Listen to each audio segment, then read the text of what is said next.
الحدث الكبير المنتظر واللي ما بيقل عن هروب بشار الأسد وتحرير سوريا وصل أخيراً يا جماعة.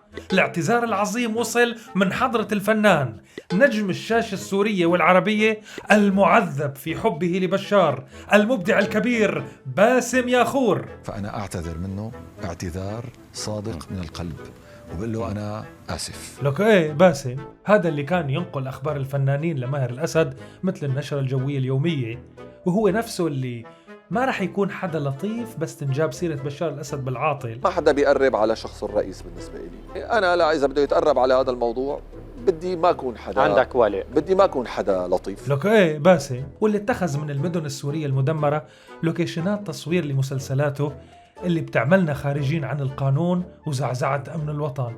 إيه اعتذر ورجع الشام وصلح حاله ورح يحف شواربه كمان بعد ما أرخى الدقن.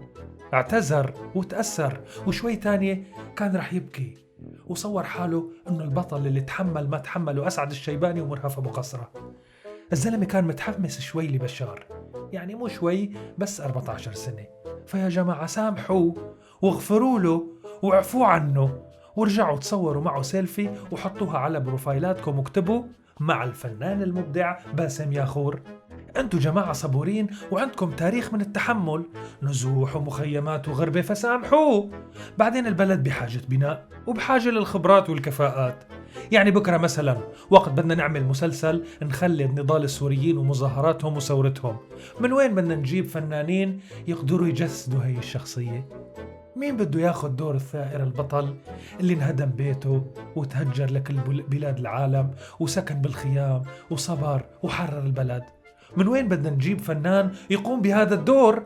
من وين بدنا نجيب الممثل اللي يوقف أول المظاهرات وينادي الشعب يريد إسقاط النظام؟ ما في غيره باسم.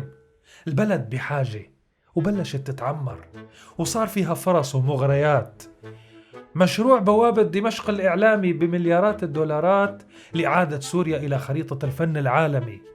الاقتصاد رح يرتفع بعد إزالة العقوبات. كل هادي اتركوا باسم ياخور كرمال معلمه الهربان؟ لا طبعا، ذكاء شوي يا جماعة. كلها كلمتين على الهواء مباشرة وبيشغل موهبة التمثيل تبعه مع شوية تأثر وبيعتذر وبيرجع ثائر بطل شهم صاحب فضيلة. ما بيقولوا الاعتراف بالذنب فضيلة؟ ونحن قال شو؟ لازم نسامح وننسى. والأحلى من هيك بيطلع يتمشى بالشام ويتصور بالمطاعم ويصورنا سيارته الفخمة ويستفز الناس ولسان حاله يقول شو يعني تهجرت؟ شو يعني بيتك انهد؟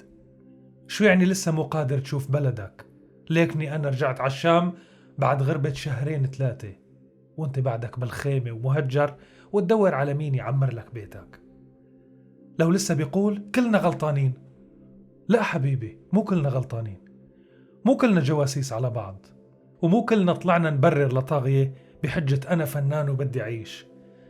صدقني يا باسم، لو بشار لسه ما هرب والنظام لسه موجود انت ما رح تعتذر، وكنت اليوم عم بتمثل دور الجندي والضابط اللي عم يدافع عن السيادة الوطنية ضد المؤامرة الكونية بمسلسل من إنتاج المخابرات. تعبنا يا سوريين، تعبنا نكون سوق لتبييض الوجوه المزيفة. ما بصير نسامح بشار الأسد إذا قال أنا بعتذر. باسم وغيره من اللي شوهوا نضالنا ورقصوا على عذاباتنا مكانهم المحاكم للمحاسبة والمساءلة.